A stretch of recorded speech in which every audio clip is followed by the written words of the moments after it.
Assalamualaikum warahmatullahi wabarakatuh. Alhamdulillahirabbil alamin. Alhamdulillahi wahdah wassalatu wassalamu ala man la nabiyya ba'dah wa ala alihi wa sahbihi wa man tabi'ahu wa wala. Wala haula wala quwwata illa billah, amma ba'd. Para jemaah yang berbahagia, alhamdulillah pada kesempatan siang hari ini kita dipertemukan Allah Subhanahu wa taala di tempat yang kita cintai, di Masjid Baitul Hakam ini.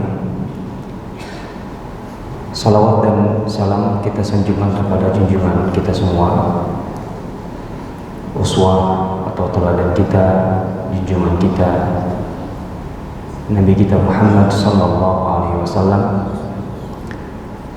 Begitu juga kepada segenap keluarga, para sahabat dan seluruh pengikutnya. Para jemaah sekalian, insyaallah mulai pertemuan yang kedua sebenarnya dari pertemuan sebelumnya yang sudah kita mulai tentang kisah-kisah dalam Al-Quran.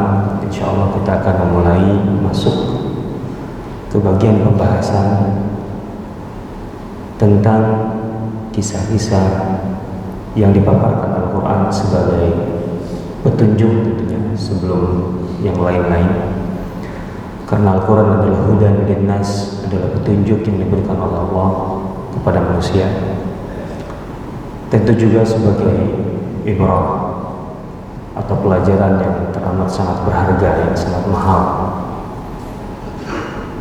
Karena dengan kisah-kisah tersebut kita diberi gambaran yang sangat jelas oleh Allah tentang sesuatu yang pernah terjadi dan dialami oleh umat manusia, sehingga kita yang sekarang, giliran kita yang menjalani kehidupan di masa kini, kita bisa mendapatkan cermin atau model masyarakat atau generasi sebelum kita, dan bagaimana mereka menjalani kehidupan.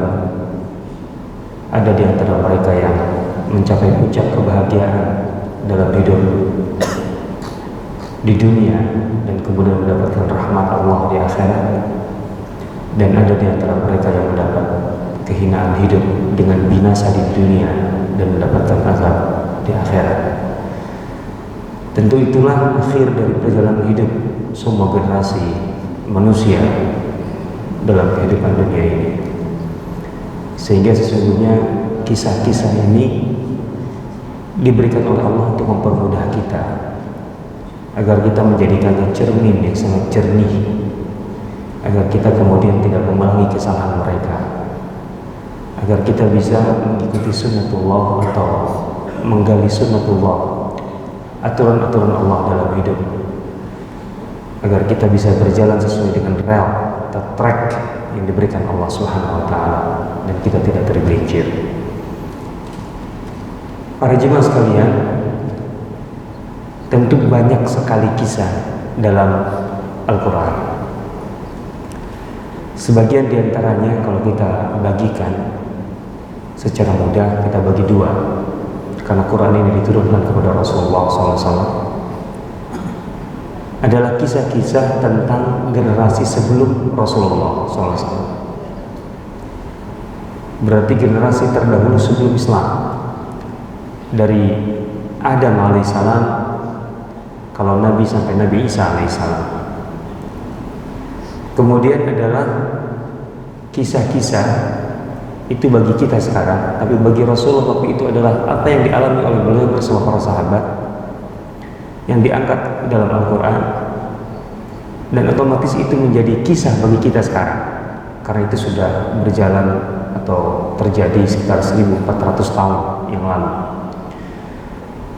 Jadi di zaman Rasulullah itu adalah pengalaman yang dijalani, dan Al-Quran mengangkatnya banyak sekali dalam Al-Quran. Perang Badar, perang Uhud, perang Ahzab, perang Khandaq, Fatu Makkah, Hudaybiyah, itu semua ada dalam Al-Quran.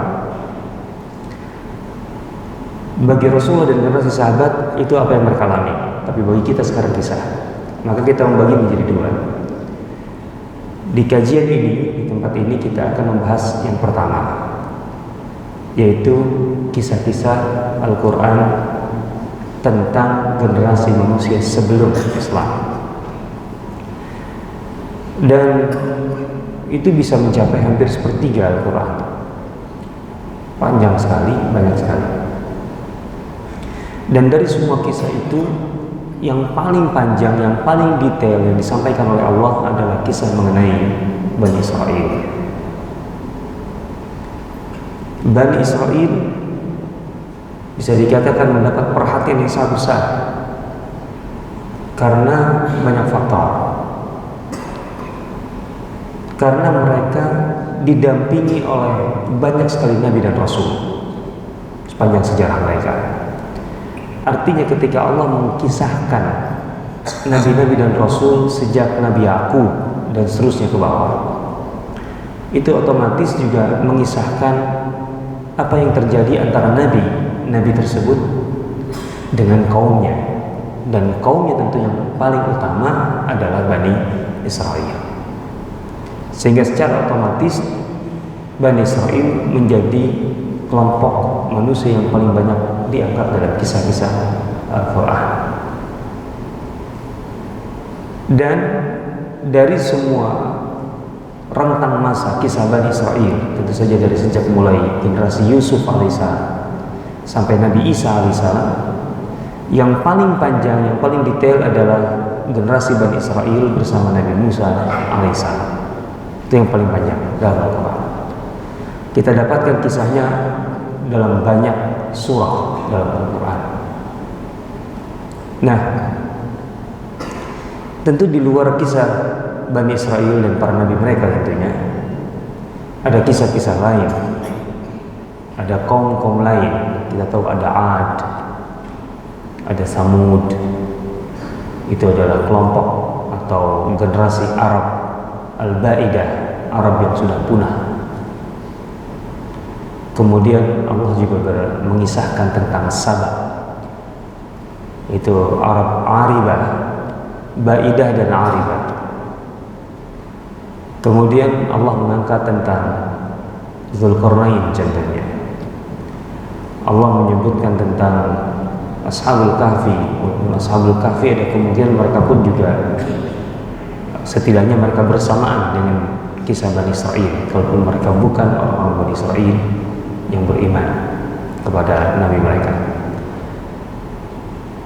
Dan ada kisah-kisah yang lain tentunya, kisah yang tidak disebutkan namanya, tentunya kisah tentang dua pemilik kebun. Kemudian kisah tentang nabi-nabi yang lain selain Nabi Bani Israel, Nabi Ibrahim tentunya, ada Nabi Lut, dan seterusnya.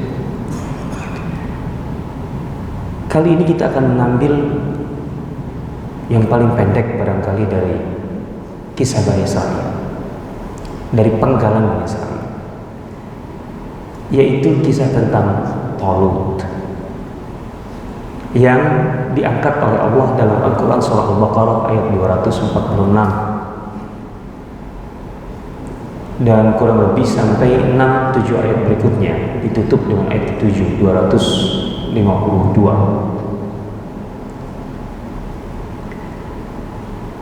Dari rangkaian kisah Bani Israel, Talut ini, kisah Talut berada di mana? Bani Israel artinya adalah keturunan Israel. Israel adalah nama lain dari Nabi Yakub.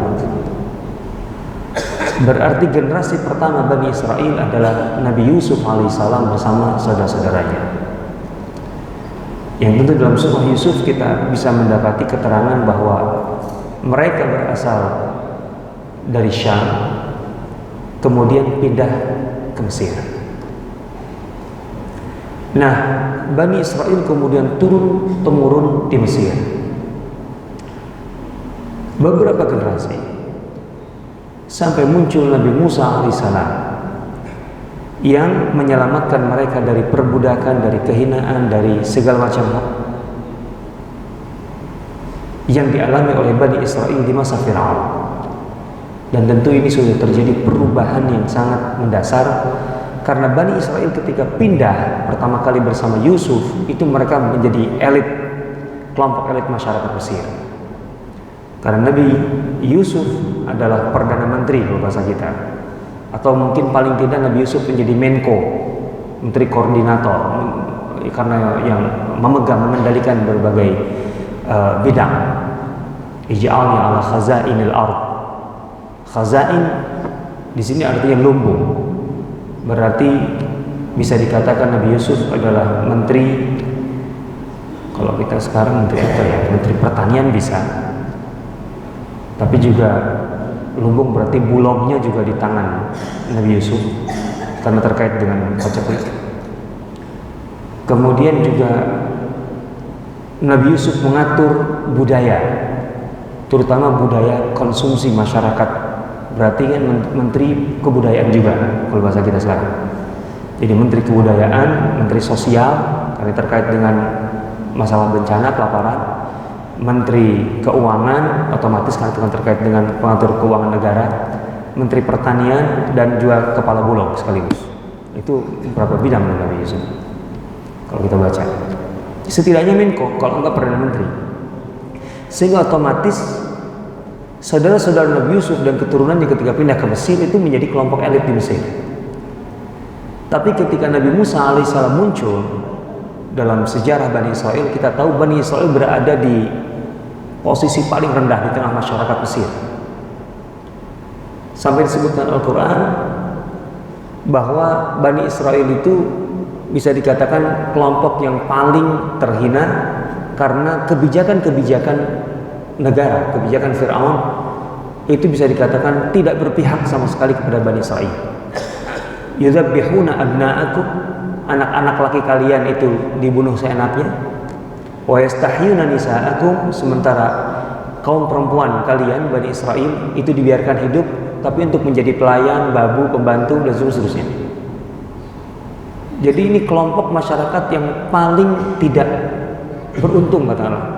Kebijakan-kebijakan negara itu tidak berpihak, merugikan Bani Israel. Tentu bukan semata-mata karena Fir'aun, tapi karena Bani Israel pun mereka kemudian turun derajat, kualitasnya anjlok, rendah, sehingga kemudian mereka layak untuk diperlakukan seperti itu.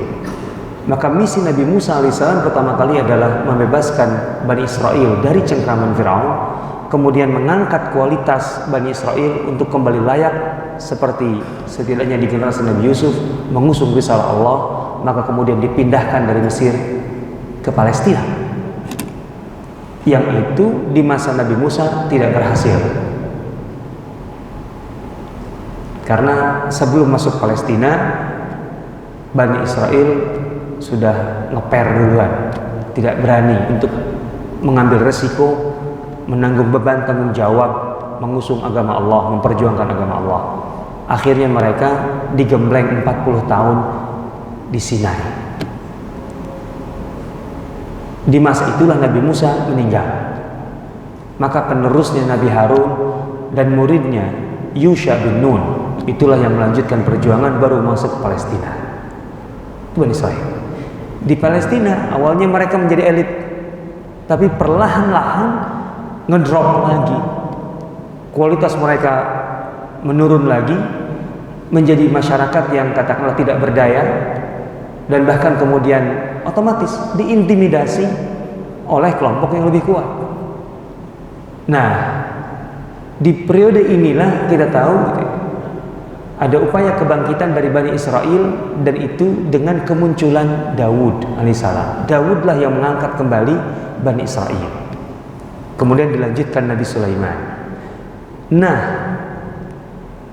Daud alaihissalam itu ketika muncul ke permukaan sejarah, mengangkat martabat Bani Israel, artinya mendidik Bani Israel supaya kualitasnya naik kembali. Itu didahului oleh satu generasi. Artinya Daud sebenarnya, Nabi Daud alaihissalam adalah generasi hasil upaya kaderisasi oleh generasi sebelumnya, yaitu Talut di sini. Jadi Talut adalah seorang pemimpin dari Bani Israel yang membuka gerbang kebesaran Bani Israel yang kemudian itu dipimpin oleh Nabi Daud dan dilanjutkan oleh Nabi Sulaiman. Nah, maka kita baca ayatnya di sini coba. Alam tara ilal ayat 246. Alam tara ilal mala'i min bani Israil min ba'di Musa. Tidakkah kamu amati? Tara di sini amati, mengamati. Sejarah itu harus diamati. Bahkan dalam ayat lain Allah meminta, kalau kita bicara tentang sejarah, itu mintanya nazar. Nazar itu dalam bahasa Arab itu bukan sekedar memandang, melihat. Sejarah itu nggak bisa hanya dilihat karena ada situs, ada artefak, ya. Situs dan artefak itu sebenarnya adalah bukti fisik saja. Tapi sebenarnya di balik itu yang lebih penting. Dan pendekatannya harus mengamati, harus meneliti. Makanya Allah meminta kita untuk melakukan ru'yah dan nazar. Ru'yah itu kan kemudian dari situ ada kata ra'yun, ada pandangan yang akan keluar, ada gagasan. Nazar itu akan melahirkan nazariyat, teori bahkan. Jadi konsep teori sejarah itu harus dibaca gitu.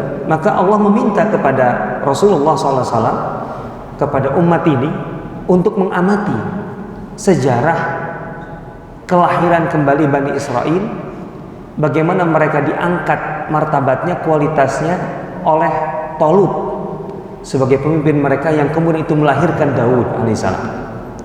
Alam tara ilal mala. Apa yang diamati pertama kali? Al-mala. Al-mala itu siapa? Al-mala itu bukan sekedar sekumpulan, bukan sekedar sekelompok, tapi al-mala adalah kelompok khusus dalam sebuah masyarakat. Tepatnya adalah tokoh-tokoh elit. Jadi tokoh-tokoh elit, kelompok elit Bani Israel di masa ini, mereka itu kemudian berkumpul. Artinya membincangkan permasalahan yang sedang mereka alami dan mereka hadapi. Bahwa mereka waktu itu berada di level kualitas yang sangat rendah. Mereka katakanlah dikalahkan oleh lawan dalam segala bidang. Mereka berada dalam cengkraman seorang penguasa besar dan diktator besar, Jalut namanya. Nah itu. Jadi mereka waktu itu sedang berada di posisi yang sangat rendah dan mereka berbicara, kita tidak boleh begini terus. Kita harus bangkit dan maju. Ya agak-agak mirip kita lah, obrolan kita juga gitu kan, agak mirip dikit. Yang berbicara elitnya nih, al-mala min bani Israel min ba'di Musa. Artinya ini sejarah mereka, ini generasi ini jauh setelah Nabi Musa gitu ya. Nabi Musa mengangkat mereka, tapi kemudian mereka anjlok lagi. Bani Israel kan begitu, hanya beberapa kali muncul ke permukaan, kemudian justru lebih lama, kemudian mereka berada di kerak, anjlok. Ada nabi lagi yang besar, muncul lagi permukaan sebentar, anjlok lagi, karena lebih banyak maksiatnya. Itu masalahnya. Bayangkan Allah mengatakan lu'inal ladzina kafaru min bani Israil ala lisani Daud. Bahkan Daud saja, Nabi Daud yang mengangkat Bani Israel, di kelompok Bani Israel itu ada yang sampai dikutuk, dilaknat oleh Nabi Daud sendiri. Yang kebangetan soalnya, masalahnya kebangetan mereka. Nah, mereka berkumpul di Al-Mala dari Bani Israel, kelompok elitnya. Apa hasil pembicaraan mereka? Mereka akhirnya berbicara atau melaporkan hasil pembicaraan mereka, atau mungkin dalam sebuah forum mengundang nabi mereka. Ada nabi mereka, cuma tidak disebutkan nabi yang mana ini. Nabi yang mana? Qalu, mereka kemudian berkata kepada nabi mereka, li nabiyyin lahu mub'ats lana malikan nuqatil fi sabilillah. Ini hasil pertemuan atau perkumpulan mereka. Hasilnya mereka melaporkan kepada nabi mereka, kami butuh seorang pemimpin. Asik ya kalau kita begitu. Saat kayak gini kan kita tinggal laporan, masalahnya nggak ada nabi soalnya. Kita butuh pemimpin. Tentu nabi adalah pemimpin spiritual mereka, gitu ya. Tidak selalu nabi itu memimpin administrasi, memimpin pemerintahan, tidak. Nabi itu ada nabiyan malikan, ada abdan rasulan, gitu ya. Nabi sekaligus penguasa, sebagai raja, pemimpin administrasi, pemimpin pemerintahan. Tapi juga ada nabi tetapi sebagai hamba Allah biasa, dalam arti dalam keseharian ya, bukan sebagai penguasa. Nah, ini tipikal nabi yang di sini adalah seperti itu. Jadi mereka minta saran, minta masukan, atau minta ditunjukkan, gitu ya. Intinya minta legitimasi, angkat seorang nabi, seorang pemimpin. Karena kami membutuhkan pemimpin untuk bangkit. Tentu saja mereka minta kepada nabi mereka karena keputusan nabi adalah keputusan terbaik. Mereka paham itu. Makanya mereka minta kepada nabi. Jadi minta diangkat seorang pemimpin. Untuk apa? Ini intinya, nuqatil fi sabilillah.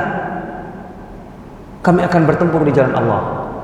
Karena waktu itu mereka berada di kondisi sangat lemah, diintimidasi oleh sebuah kekuatan yang sangat luar biasa, memiliki militer, memiliki apa. Intinya kalau untuk bangkit mau tidak mau, otomatis harus melalui jalur militer.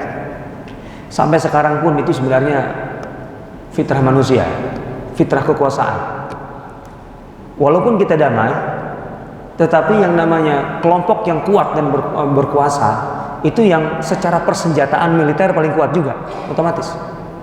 Nggak bisa kita sekarang menganggap diri kuat, kemudian kapal lautnya cuma 3, kapal selamnya cuma 3, bombernya cuma sekian, ya diledek lah sama yang lain, diketawain, kan gitu. Apalagi kalau berkata kapal patroli itu kan patroli, kalau ada yang menyusup dikejar, ternyata lebih lambat daripada musuhnya, kan dimainin, kan gitu. Nah kayak gitu, tetap saja kita harus punya kekuatan militer. Maka itu memang konsep yang tidak berubah dalam kehidupan manusia. Ketika Allah mengatakan wa'iddu lahum mastata'tum min quwwah, persiapkan dulu. Artinya kalau Indonesia itu punya nuklir sekian gitu, kemudian punya kapal tempur sekian, kapal selam sekian, kan lawan mikir-mikir gitu. Nggak bisa nyelundupkan sabu ataupun narkoba sampai bertonton. Nah ini dia, mereka mengatakan nuqatil fi sabilillah, kami akan bertempur di jalan Allah untuk kemudian mengangkat derajat dan membangkitkan kita harus kuat, intinya. Artinya mereka membutuhkan seorang pemimpin untuk membangkitkan mereka dari kelemahan dan menjadikan mereka suatu bangsa yang kuat. Itu intinya, dibutuhkan pemimpin. Apa kata Nabi mereka? Nah ini jawaban Nabi. Qala hal asaitum in kutiba alaikumul qitalu alla tuqatilu. Nabi mereka itu kan paling tahu tahap yang sedang dijalani oleh masyarakat Bani Israil saat itu. Apakah mereka sudah berada pada tahap siap dengan kehadiran seorang pemimpin seperti yang mereka inginkan, yaitu langsung untuk kemudian bangkit bersama. Nabi mereka itu lebih tahu, karena kan mendidik mereka, kalian ini belum siap untuk sampai di level itu. Artinya persiapkan diri aja dulu kuat-kuat. Dari situ akan lahir seorang pemimpin. Tapi ini mereka baru aja euforia gitu, merasa wah kita harus bangkit nih, baru ngobrol-ngobrol, tapi udah langsung ingin bergerak, ingin aksi. Nah gitu loh. Kata Nabi itu belum, aksi mah nanti. Kalian itu lagi pembenahan nih, benahi dulu. Sampai-sampai Nabi mereka berkata apa? Hal asaitum in kutiba alaikumul qitalu alla tuqatilu. Jangan sampai ketika benar-benar pemimpin itu sudah ditunjuk dan kemudian meminta kalian aksi untuk bertempur, alla tuqatilu, kalian malah mundur. Karena pada dasarnya kalian belum siap sepenuhnya ini. Jangan sekarang. Tapi inilah Bani Israil, ngeyel kata nabinya aja. Ngeyel, apa kata mereka? Qalu wa ma lana alla nuqatila fi sabilillah.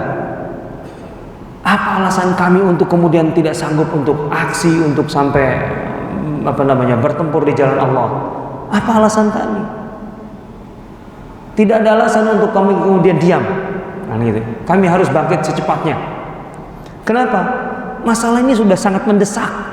Wa qad ukhrijna min diyarina wa abnaina. Kita ini sudah tertindas, tidak memiliki apa-apa, kita sudah terusir dari negeri sendiri. Artinya sudah tidak punya inilah. Walaupun sebenarnya mereka berada di negeri mereka, yaitu di Syam waktu itu. Mereka di Syam. Itu negeri di mana sejak Nabi Musa alaihissalam mereka berada di situ. Cuma apa? Iya, kami sih badan sih di negeri kami sendiri. Tapi semua potensi negeri ini sudah milik orang lain. Wa qad ukhrijna min diyarina wa abnaina. Agak mirip kali ya. Wa qad ukhrijna min diyarina. Kami tidak memiliki, menguasai apa yang seharusnya menjadi milik kami. Nah, Allah memberikan kesimpulan kemudian. Memang ternyata benar. Seperti yang dikatakan Nabi mereka, falamma kutiba alaihimul kitab, dan ketika saat itu tiba, ketika Allah menetapkan ya melalui pemimpin mereka, melalui Talut, melalui nabi mereka, sekarang kalian tempur. Tawallau, maka mundur rame-rame. Illa qalilan minhum, kecuali sedikit saja di antara mereka. Coba kan. Jadi yang mayoritasnya, yang ribut-ributnya itu ternyata ketika pas prakteknya mundur. Tawallau illa qalilan minhum, kecuali sedikit saja. Wallahu alimun bil zalimin, dan Allah Maha tahu dengan orang-orang yang zalim, yang ondok, omongnya gede. Ya ketika orasi luar biasa bla bla bla bla, tapi pas nggak ada. Kemana ini? Nah, itu singkat katanya Allah menyingkat di sini. Bagaimana prosesnya? Nah, ini di ayat berikutnya 247. Kan mereka yang mendesak, harus ada pemimpin, angkatlah pemimpin. Maka nabi mereka istikharah, nabi mereka kemudian nabi yang ada di tengah Bani Israil itu istikharah, mencari-cari, akhirnya dapatlah petunjuk. Wa qala lahum nabiyyuhum, nabi mereka berkata kemudian, innallaha qad ba'atsa lakum Taluta malika. Allah mengangkat Talut sebagai pemimpin kalian, sebagai raja kalian. Mereka yang bermusyawarah, mereka yang memutuskan perlu seorang pemimpin, mereka yang kemudian meminta kepada nabi mereka agar diangkat, ditunjuk seorang pemimpin. Ketika nabi mereka mengatakan, aku sudah mendapat jawabannya dari Allah, aku dapat petunjuk dari Allah, dengan istikharahnya, dengan petunjuk dari Allah bahwa Talutlah yang menjadi pemimpin kalian. Talut siapa? Ya dari antara mereka, Talut. Apa kata elit, tokoh-tokoh elit Bani Israel tadi yang memberikan atau yang minta kepada nabi mereka untuk diangkat seorang pemimpin? Qalu, elit-elit tadi ketika mendengar nama Talut, bengong mereka. Kok Talut ya? Coba enggak? Ini Bani Israel tuh kayak gini menggayanya. Kok Talut ya? Yang minta siapa? Mereka. Ketika ditunjuk, lah kok dia? Nah, ini susah kalau masyarakat kayak gini susah. Qalu anna yakunu lahul mulku alaina. Kok Talut? Bagaimana mungkin Talut yang menjadi raja kami, menjadi pemimpin kami? Kenapa? Mereka punya alasan. Wa nahnu ahaqqu bil mulki min. Kami yang rapat kemarin seharusnya salah satu di antara kami lah yang diangkat jadi pemimpin. Nah, rupanya bukan sekedar masalahnya mereka ingin ada pemimpin. Kan mereka tidak bisa ngangkat mereka sendiri, sementara ada nabi kan. Mereka harus konsultasi kepada nabi dong. Karena legitimasi di tengah masyarakat itu tentu ada di tangan nabi. Makanya mereka minta, cuma rupanya mereka harap-harap nabi itu menunjuk salah satu di antara mereka. Intinya apa? Ternyata di antara mereka ada yang nyari panggung. Itu penyakitnya. Nahnu ahaqqu bil mulki min. Kami lebih layak dari Talut. Nah, ini kan panggung yang diinginkan. Kenapa dari luar kami? Enggak salah satu di antara kami. Kalau dalam aksi umat atau elit umat itu sudah berebut panggung, wassalam. Apa alasannya lagi? Pertama karena kami lebih layak, gitu ya, yang mengusulkan, karena Talut di luar itu, di luar dari elit yang mereka bentuk. Itu alasannya pertama. Yang kedua, walam yu'ta sa'atan minal mal. Faktor kedua ini faktor menjadi masalah besar kita sekarang juga. Talut itu nggak kaya gimana menjadi pemimpin. Baik, sebenarnya pemimpin itu untuk apa? Untuk mengangkat kualitas mereka agar mereka menjadi kokoh, kuat, bangkit kan gitu. Bani Israel menganggap Talut itu tidak layak karena tidak kaya. Berarti Bani Israel dalam benak mereka, sudut pandang mereka, yang menjadi modal kebangkitan adalah uang dan kekayaan, ekonomi lah. Secara ekonomi Talut kalah sama kami. Tidak mungkin dia jadi pemimpin yang sukses. Dia nggak punya duit. Sehingga mereka menghubungkan antara kebangkitan, kemajuan itu dengan modal ekonomi. Apa iya? Betul, memang kebangkitan perlu modal, yaitu ekonomi. Artinya aktivitas-aktivitas, kegiatan-kegiatan yang terkait dengan kemajuan umat itu membutuhkan modal, uang, ekonomi, betul. Tapi apakah modal dasar dari kebangkitan itu ekonomi? Ekonomi salah satu modal, tetapi berada di tahap mana dia? Tahap pertama, dasar, atau tahap berikutnya? Ini yang tidak dipahami oleh Bani Israel, oleh elit Bani Israel. Mereka menganggap ekonomi adalah modal dasar. Nabi mereka mengingatkan, tidak, salah kalian. Untuk bangkit itu modal dasarnya bukan ekonomi. Ekonomi modal pendamping, artinya modal lanjutan. Harus ada yang lebih mendasar dari ekonomi. Apa itu? Qala, Nabi mereka berkata, Innallaha astafahu alaikum. Kenapa Talut? Kan mereka menolak Talut dengan alasan, karena Talut bukan berasal dari lingkar elit mereka. Yang kedua, lemah secara ekonomi, tidak punya uang. Itu alasan mereka. Nabi mereka beradu argumen nih. Enggak. Kenapa Talut? Ada 3 alasan. Yang pertama, innallaha astafahu alaikum. Kan kalian sendiri yang meminta kepadaku agar aku minta petunjuk kepada Allah untuk ditetapkan seorang pemimpin untuk kalian. Allah sudah menetapkan, aku nabinya. Allah menetapkan, dialah pemimpin kalian. Innallaha astafah. Nah, pilihan dari Allah, coba bayangkan, kalian tolak? Artinya terima dulu. Kalau yang sudah ditetapkan oleh Allah itu terima dulu. Itu dasar masalah kita. Kalau kita ingin bangkit, ingin besar, ingin kuat, tapi kemudian kita mengesampingkan petunjuk Allah dalam kitabnya untuk bangkit itu, jangan pernah berpikir bisa bangkit. Itu pertama. Kita tentu tidak dalam posisi seperti ini. Ada nabi, kan kita nggak punya nabi. Artinya nggak ada nabi sekarang. Nggak bisa minta petunjuk nabi gitu. Tapi kan Allah sudah menurunkan kitabnya, Al-Qur'annya, disitulah kerangkanya, disitulah batasan-batasannya.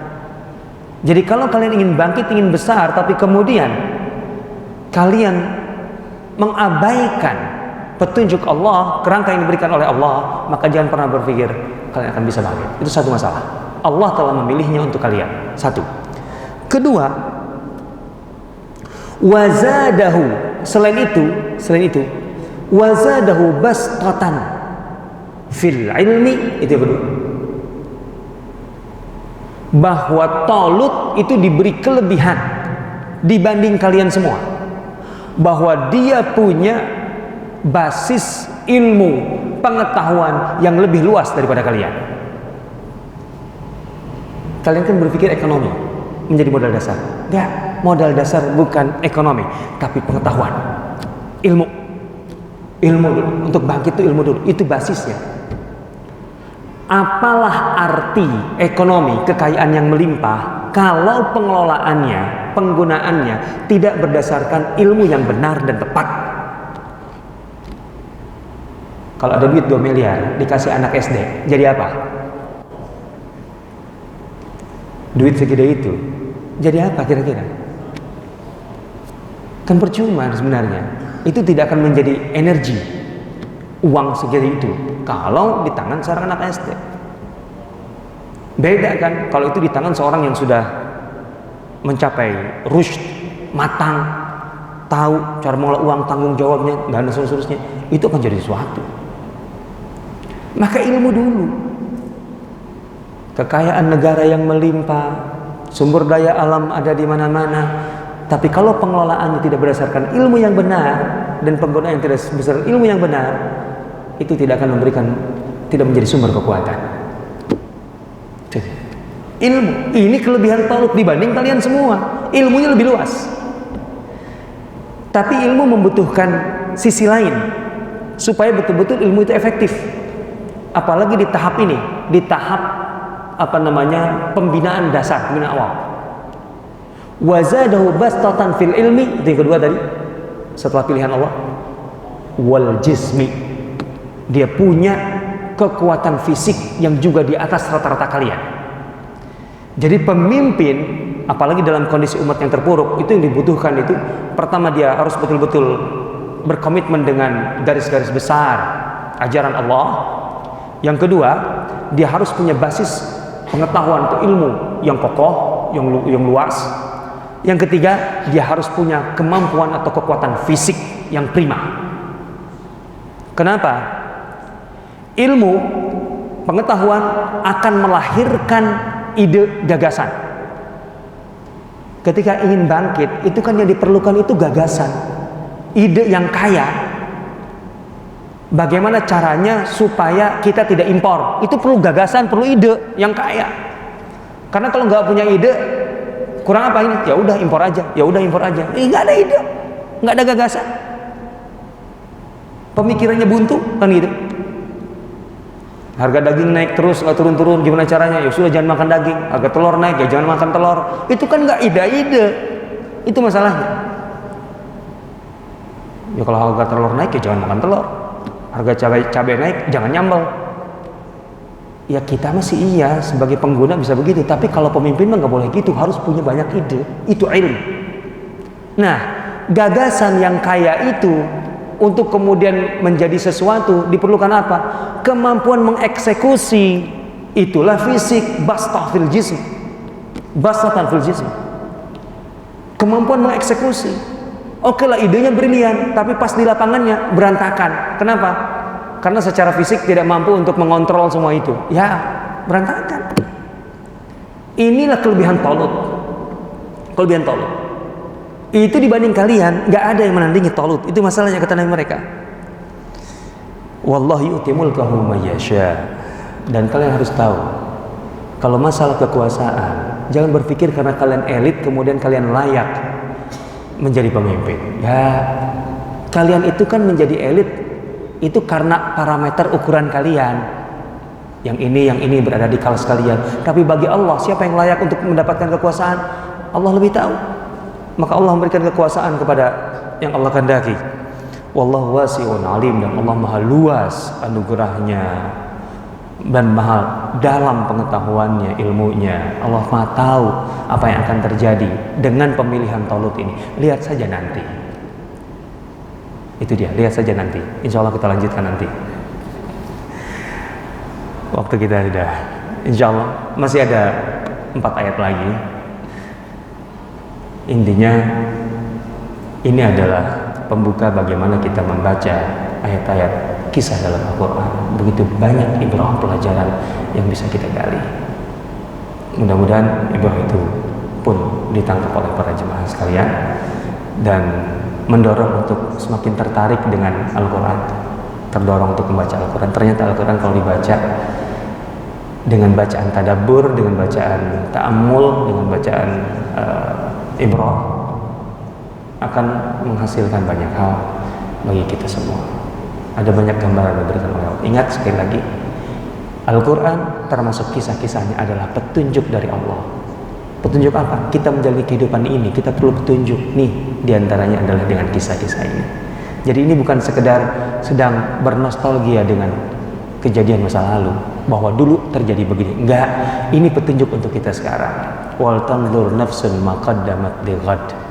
Hendaklah manusia itu mengamati apa yang telah berlalu, mengamati saat ini untuk membangun masa depan. Wallahu ta'ala.